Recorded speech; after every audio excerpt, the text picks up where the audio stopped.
Olá, tudo bem? Neste vídeo iremos tratar sobre o sistema de arquivos, mais especificamente sobre o New Technology File System, mais conhecido como NTFS. À esquerda temos os autores desse trabalho. Eu me chamo Jorel e estarei dando início a este vídeo. Para começar, quero explicar que este vídeo faz parte de um trabalho escolar desenvolvido na FATEC Mauá com orientação do professor Dr. Fred Sievers em sua matéria de sistemas operacionais. Então vamos lá. Primeiramente, vamos falar sobre o que é um sistema de arquivos. O sistema de arquivos é uma estrutura global na qual os arquivos são nomeados, armazenados e organizados. O nome genérico para qualquer dispositivo capaz de armazenar dados para uso posterior chama-se memória de massa. Ele pode ser disquetes, discos rígidos, CD-ROM e zip drivers. Os dados são armazenados em forma de arquivos e a maneira com que os arquivos são armazenados e manipulados dentro do sistema de memória de massa varia de acordo com o sistema operacional. Agora vamos falar um pouco sobre o New Technology File System, o NTFS. O NTFS ele foi desenvolvido quando a Microsoft decidiu criar o Windows NT. Como no Windows NT deveria ser um sistema operacional mais completo e confiável, o FAT não servia como sistema de arquivos por causa de suas limitações e falta de recursos. O NTFS foi desenvolvido e muitos até hoje pensam que ele é um sistema de arquivos inteiramente desenvolvido pela Microsoft, o que não é verdade. Seu projeto foi baseado nas análises das necessidades do novo sistema operacional, mas seus conceitos funcionais foram herdados dos sistemas de arquivos HPFS, High Performance File System. A seguir, a Bárbara estará explicando melhor sobre como surgiu o HTFS. Um sistema operacional muito conhecido nesta época era o OS/2, um projeto realizado em conjunto entre a Microsoft e a IBM. Ambas as empresas estavam tentando criar um sistema operacional de grande sucesso, cujo apelo principal seria a capacidade gráfica. Lembre-se que naquela época era muito maior o uso de sistemas operacionais baseados em linha de comando, como o DOS. O OS/2, de fato, continha inovações tecnológicas, mas esbarrava nos quesitos suporte e marketing. Fora isso, a IBM e a Microsoft começaram a se desentender e a empresa de Bill Gates decidiu abandonar o projeto e se dedicar ao desenvolvimento do Windows NT. No entanto, a Microsoft acabou levando consigo muitos conceitos funcionais do sistema de arquivos do OS/2, o HPFS. É claro que tais conceitos foram essenciais para a criação do NTFS, o que fez com que muitos pensassem que a Microsoft passou um golpe na IBM. No entanto, este assunto não é o foco da nossa aula. Relembrando, na época, o que a empresa de Bill Gates queria era abocanhar uma fatia do mercado ocupada pelo Unix. Anteriormente, ela já havia tentado fazer isso em parceria com a IBM, lançando o OS/2. No entanto, as duas empresas divergiam em certos pontos e acabaram quebrando a aliança. O OS/2 usava o sistema de arquivos HPFS, Sistema de Arquivos de Alta Performance, cujos conceitos acabaram servindo de base ao NTFS. Agora eu vou citar alguns prós. Ele aceita volumes acima de 4 GB. O tamanho do arquivo é limitado apenas pelo tamanho do volume. Ele aceita nomes de volumes de até 32 caracteres. Ele oferece suporte à compactação, criptografia e indexação. Ele é um sistema de arquivos muito mais seguro que o FAT. Ele permite políticas de segurança e gerenciamento. E é melhor desempenho em geral. Os volumes NTFS podem se recuperar de um erro mais facilmente. A capacidade de recuperar alguns erros de disco automaticamente, o que o FAT32 não faz. Maior suporte para discos rígidos de maior capacidade. E ele oferece mais segurança, pois permite usar permissões e criptografia para restringir o acesso a determinados arquivos a usuários aprovados. Agora irei citar alguns contras. Se usada em uma mídia removível, ela pode se corromper mais facilmente. Com ela, não é possível otimizar para remoção rápida. Apenas versões a partir do NT 3.1 reconhecem volumes. Pode ser necessário drivers extras para o acesso à plataforma não Windows. e ela é mais lenta que o FAT32, pois pelas diversas diretivas de segurança, tanto de acesso quanto de leitura e gravação, tornam a partição mais lenta que o FAT32, que não possui nenhuma diretiva de segurança ou confiabilidade adequado. Olá, eu me chamo Kaique e eu vou dar continuidade à apresentação dos slides na parte quando acontece falhas, né? Quando acontece alguma falha no sistema operacional. Em caso de falhas, como o desligamento repentino do computador, o NTFS é capaz de reverter os dados à condição anterior ao incidente, né? Ou seja, o NTFS é como se fosse um backup, né? Um backup de proteção, e ele consegue reverter os dados na condição anterior, na condição onde que estava, né? E outra coisa também é que o NTFS ele é capaz de fazer isso, e antigamente quando se usava o FAT, né? E não era possível você fazer esse backup, né? E o NTFS sim, ele é capaz e funciona como se fosse um backup também. O NTFS ele só é capaz de reverter esses dados na condição anterior porque durante o processo de boot do sistema ele consulta o arquivo de log, né? O arquivo de log é um arquivo de texto gerado por um software, né, para descrever eventos sobre o seu funcionamento, a utilização por usuários ou interações com outros sistemas. E isso também faz com que o log registre todas as operações efetuadas e entre em ação ao identificar nele os pontos problemáticos que aconteceram. Bom, irei continuar a apresentação falando sobre o funcionamento do NTFS.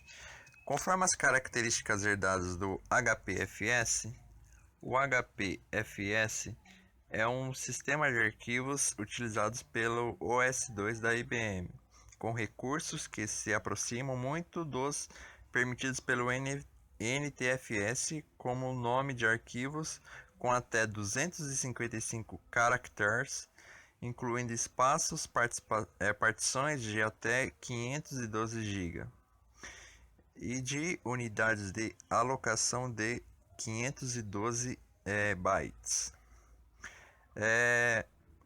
Para quem não sabe, o OS2 ele foi um sistema operacional da IBM e a sigla OS2 significa Operating System 2. O OS2 ele competiu com o Windows lá para os anos 90 no segmento de desktop, mas foi descontinuado pela própria IBM e não é mais comercializado no mundo, né? O NTFS trabalha de uma forma mais eficiente no gerenciamento de espaços de disco. Isso porque as informações são armazenadas em uma base por setor do disco, em vez de utilizar clusters de múltiplos setores, né? Para quem não sabe, o cluster é um termo em inglês, né? Que consiste em computadores fracamente ou fortemente ligados que trabalham em conjunto, de modo que em muitos aspectos podem ser considerados como um único sistema. E essa forma de trabalho traz várias vantagens, como menor necessidade de fragmentação, né, que o NTFS traz uma menor necessidade de desfragmentação de disco e uma consistência maior de dados, né? Isso porque essa arquitetura de dados por base em setor permite manter os dados próximos, ou seja, não espalhados no disco. Eles ficam meio que fragmentados, né? Todos os dados mais próximos uns dos outros. Até o gerenciamento de grande quantidade de dados é beneficiado por essa característica, como acontecia com o FAT, trabalhar com clusters por setor fazia do sistema de arquivos dependente de um número pré-determinado de setores. Para quem não se lembra, o FAT ele significa File Allocation Table, tabela de alocação de ficheiros, que foi um sistema de ficheiros desenvolvido para o MS-DOS e usado em versões do Windows, né? Microsoft Windows até o Windows 95. A tabela de alocação é um mapa, né, de utilização do disco ou de disquetes, tá bom? Quais são as vantagens do NTFS? A primeira vantagem é que ele tem um log de recuperação de dados, que é como se ele trabalhasse como um backup de segurança. Caso o sistema operacional apresente algum defeito, alguma falha, ele tem essa vantagem de estar recuperando seus dados. A próxima vantagem é a segurança que o NTFS traz, que ele é um modelo fechado e proprietário da Microsoft. Sendo proprietário da Microsoft, os funcionários dão uma segurança maior e como você adquire uma licença para utilizar, você pode configurar regras de segurança para o seu computador, baseadas em permissões de usuário. E a próxima vantagem é a compactação, que ele é muito compacto, o NTFS, né? Ele junta os dados mais próximos um dos outros, né? A auditoria, né? A criptografia, que é um dos modelos mais seguros que tem hoje em dia. A criptografia de dados, uma segurança excelente que quase não falha, muito raro falhar uma criptografia. E por último é a cota de dados que o NTFS tem. É isso, encerrar aqui minha participação. Agora vamos dar continuidade com a apresentação do Diego. Dando continuidade ao trabalho, vamos falar agora quais as desvantagens do sistema NTFS. Ele não é recomendado quando utilizado em um volume menor que aproximadamente 400 MB. Isso por causa da quantidade de espaço excedente envolvida no sistema NTFS. Esse espaço excedente está na forma de arquivos do sistema NTFS, que geralmente usam pelo menos 4 MB de espaço da unidade em uma partição de 100 MB. Atualmente, não há criptografia de arquivos integrada ao NTFS. Portanto, alguém pode inicializar no MS-DOS ou em outro sistema operacional e usar um utilitário de edição de disco de baixo nível para exibir os dados armazenados em um volume NTFS. Também não é possível formatar um disquete com o sistema de arquivos NTFS. O Windows NT formata todos os disquetes com o sistema de arquivos FAT, pois a sobrecarga envolvida no NTFS não caberá em um disquete. A sigla NTFS significa em inglês New Technology File System. E nesse slide podemos ver a tabela que descreve os tamanhos padrão de cluster do NTFS para os volumes do sistema de arquivos do Windows Server 2003. Neste slide está sendo apresentado os sistemas de arquivos suportados em uma tabela, sendo que nessa tabela, na coluna da esquerda, estão discriminados os sistemas operacionais e na coluna da direita estão os sistemas de arquivos suportados por esses sistemas. Partição de inicialização. A partição de inicialização contém o sistema operacional do Windows e seus arquivos de suporte. A partição de inicialização pode ser, não necessariamente, o mesmo que a partição do sistema. Existirá uma e apenas uma partição do sistema, mas existirá uma partição de inicialização para cada sistema operacional em um sistema de inicialização múltipla. Só uma observação, Em discos dinâmicos, isso é conhecido como volume de inicialização. Partição do sistema. A partição do sistema se refere ao volume de disco que contém os arquivos específicos de hardware necessários para iniciar o Windows, como o NTLDR, o boot.ini e o ntdetect.com. A partição do sistema pode ser, mas não necessariamente, o mesmo volume que a partição de inicialização. Observação: em discos dinâmicos, isso é conhecido como volume do sistema. A seguir, o Adilson dará continuidade ao trabalho.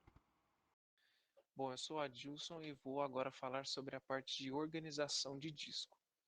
Nesse slide, nós podemos ver como é feita a organização em um disco, onde ele pode ter até 4 partições primárias ou 3 partições primárias e uma partição estendida, onde uma partição é um espaço do disco que se destina a receber um sistema de arquivos ou, em caso particular, outras partições.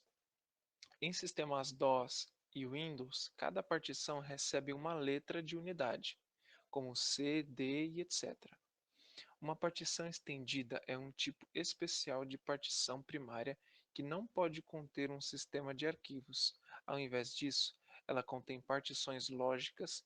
Se existir uma partição estendida, ela toma o lugar de uma das partições primárias, podendo haver apenas 3. Falando também um pouco sobre a parte de conversão do arquivo, se você tem um arquivo, né, por exemplo, NTFS que está em um Windows, né, mais antigo, você consegue fazer a conversão dele numa boa, né, por exemplo, igual tá o NTFS no Windows NT, você consegue fazer para o Windows XP tranquilamente. Porém, se você tem um arquivo FAT e você quer passar para o NTFS, você consegue, né? Porém, se você quer fazer o contrário, você já não consegue. Ou seja, se você tem um FAT e você quer jogar para NTFS, você precisa do comando convert e o contrário você não consegue estar fazendo. Agora nós vamos falar o que são essas permissões e o que elas podem dar a um usuário ou grupo, né? As permissões, elas vão ser o que define o tipo de acesso que é concedido a um determinado objeto, sendo isso para um grupo, para um usuário ou para um computador em si. Você aplica essas permissões a objetos como arquivos, pastas, pastas compartilhadas ou em uma impressora, né? Atribuindo essas permissões ao usuário a grupos no Active Directory ou no próprio computador, né? Você selecionando o arquivo que você quer e dando sobre ele as permissões à pessoa ou não, né, sobre aquele determinado arquivo, aonde você pode colocar ele para ser apenas um arquivo de leitura, por exemplo, um arquivo de leitura escrita. É, dessa forma, você consegue, muitas vezes em um ambiente de trabalho, conseguir fazer um trabalho é, compartilhado com uma equipe, ou se você tem numa empresa também, você pode negar a permissão às outras pessoas para que elas não mexam no seu documento e apenas você consiga ter acesso à edição sobre aquele mesmo documento ou objeto. Aqui nós podemos ver as permissões que são dadas tanto a um determinado tipo de arquivo ou um determinado tipo de pasta, né? Onde você vai poder estar liberando o usuário ou alguma pessoa, né, ou algum determinado grupo, a eles terem tanto o controle total, para eles poderem estar modificando, lendo, executando aquele tipo de arquivo, gravando algo em cima daquele arquivo, ou você quer apenas liberar a leitura daquilo. Como, por exemplo, você em uma empresa, você tem que liberar o arquivo X para que o seu chefe possa dar uma olhada em algo que você está desenvolvendo. Ali você não quer que o seu chefe ele edite o seu trabalho, você quer apenas que ele veja, né, o que você está desenvolvendo. Então, você vai liberar para ele o quê? Apenas a leitura, né? Você vai liberar para ele a leitura do que você está fazendo, ele vai ler e não vai conseguir alterar nada. Ou você quer compartilhar com alguma outra pessoa um arquivo, mas você não quer que essa pessoa ela edite, ou você quer que ela edite, você quer mandar um vídeo para alguém, e esse alguém ele vai editar o vídeo para você, colocar uma música, colocar uma alguma um vídeo por fundo, enfim. Então, ali você consegue, com as permissões, você consegue deliberar o que a pessoa pode ou não fazer com aquele arquivo que você está passando para ela, tanto o arquivo como uma pasta, tá bom? Aqui, como a gente pode ver, quando você cria uma determinada pasta ou um determinado arquivo, ele vem com as suas permissões padrão. As permissões padrão, ela vai fazer o quê? Ela vai te deixar apenas você a ter o controle total sobre aquela pasta. Então, quando você, desde criar um arquivo, um texto no Word ou um vídeo, alguma coisa assim, apenas você vai ter o controle de leitura, edição, acrescentar algo, ou até mesmo deletar aquele arquivo ou aquela pasta. Já para você dar permissões especiais, onde, por exemplo, voltando ao exemplo de um local de trabalho, você quer liberar a permissão para que o seu colega, o João, ele faça a edição em um vídeo que você está preparando. Então você vai ter que dar para ele o quê? A permissão de edição, né? Modificar. Ele vai ter que modificar aquele arquivo que você tem. Então, você vai lá em permissões especiais e acrescenta para o usuário João que ele terá a permissão de modificar o arquivo ou a pasta X que você quer que ele faça esse tipo de edição, tá bom? E por fim, as nossas referências. Muito obrigado.